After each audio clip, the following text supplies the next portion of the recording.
एक पुलिस वाला महिला से बोला, आप बहुत बहादुर हैं, आपने डाकू को बहुत मारा। महिला बोली, मुझे क्या पता था कि वो बेचारा डाकू है, मैं तो समझी कि मेरा शौहर है, देर से घर आया है। वो बोली, मेरे पति एक हफ्ते से गायब हैं। पुलिस वाला बोला, उनकी कोई निशानी है?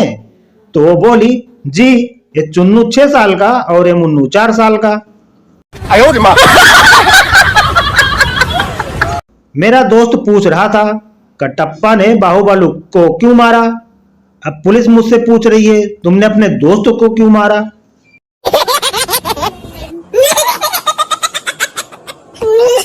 सोचने पर मजबूर करने वाली बात।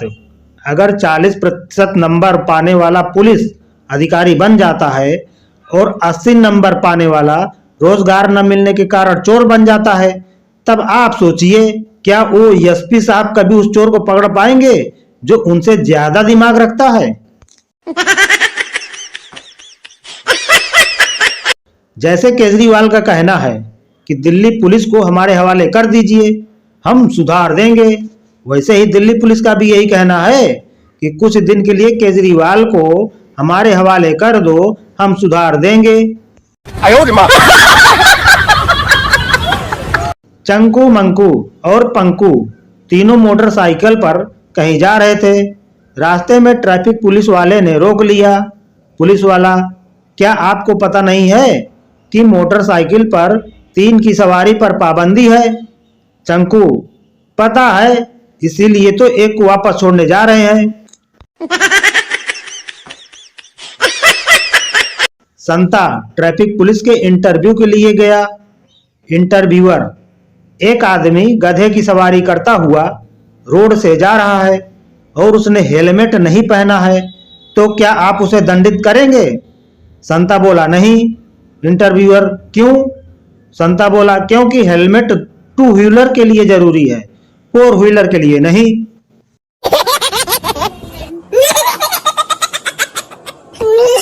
आज थाने के बाहर हमको एक पुलिस वाले ने रोक लिया क्योंकि हमने हेलमेट नहीं पहना था। गाड़ी से चाबी निकाली और बोला, आ जाओ मेरे पीछे पीछे। हम तो हम हैं। फिर क्या? हमने जेब से दूसरी चाबी निकाली, गाड़ी स्टार्ट करके पुलिस वाले को बोले, अब तुम आ जाओ मेरे पीछे पीछे। एक औरत ने ट्रैफिक सिग्नल तोड़ दिया। पुलिस वाला बोला, रुको। औरत बोली, मुझे जाने दो, मैं एक टीचर हूँ। पुलिस वाला बोला, आहा, इस दिन के इंतजार में तो मैं कई सालों से था। चलो अब लिखो, मैं कभी ट्रैफिक सिग्नल नहीं तोड़ूंगी, 100 बार।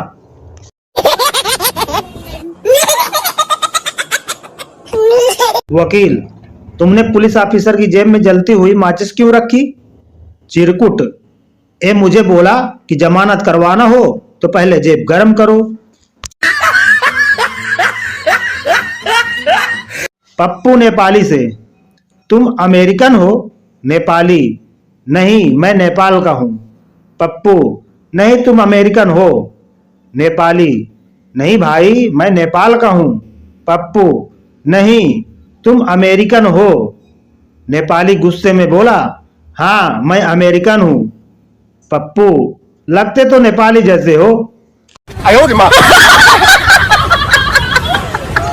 लड़की की स्माइल लड़के के दिमाग में बहुत बड़ा कंफ्यूजन पैदा करती है।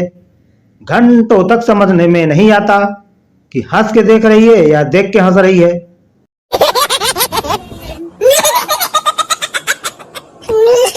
लड़की, मैं पापा की परी हूं।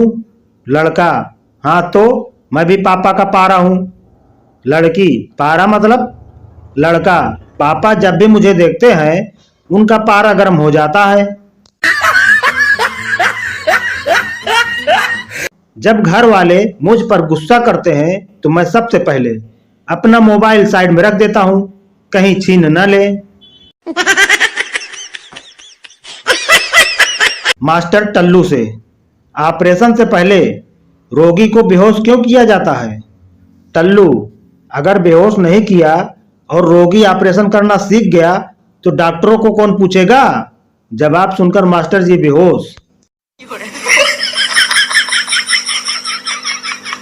सिर्फ मार्क जुकरबर्ग ही दुनिया का ऐसा अकेला इंसान है जिसकी माँ बोलती है, बेटा टाइम पास छोड़, फेसबुक और व्हाट्सएप पर ध्यान दे। पापा और 15 साल का बेटा एक होटल में गए। पापा, बेटर एक बियर और एक आइसक्रीम लाओ। बेटा बोला, आइसक्रीम क्यों पापा, आप भी बियर लीजिए ना। दे चप्पल पे चप्पल।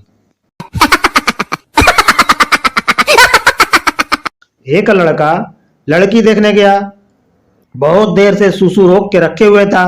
बाद में लड़की से बोला, सूसू करने की जगह दिखाओ। लड़की शर्मा कर, नहीं पहले आप दिखाओ।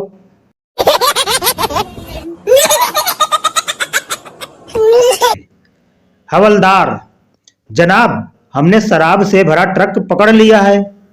इंस्पेक्टर, शाबाश बहुत अच्छे।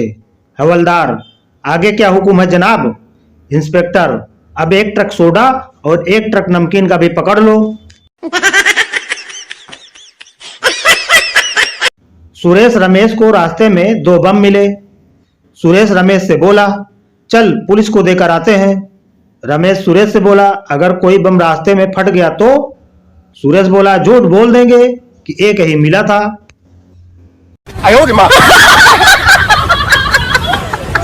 पुलिस का जलवा।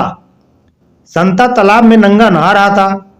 पुलिस बोला, चल ओए बाहर आकर कपड़े पहन ले, तेरी तलाशी लेनी है।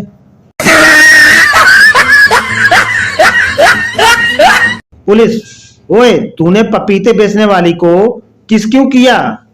सरदार जी बोले, सर मैं भी क्या करता, वो इतनी देर से मेरे घर के बाहर चिल्ला रही थी, पपीते ले लो पपीते ले लो।